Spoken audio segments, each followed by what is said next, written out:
Dumadating ba yung araw na may masakit na parte ng katawan mo? Tulad ng tiyan, masakit yung tiyan mo. O kaya naman masakit yung ulo mo. O kahit na anong klaseng masakit sa katawan.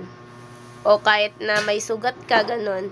Alam mo ba na tinuruan tayo ng hadith ng Propeta Muhammad sallallahu alaihi wasallam na kapag may masakit na parte ng katawan natin, ang gagawin lang natin, hahawakan natin. Katulad nito, masakit yung ulo ko.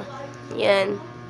So, tinuruan tayo ng Propeta Muhammad sallallahu alaihi wasallam na kapag may masakit na parte ng katawan natin, babanggitin natin ang Bismillah, Bismillah, Bismillah, A'udhu billahi wa qudratihi min syarri ma ajidu wa uhadhiru.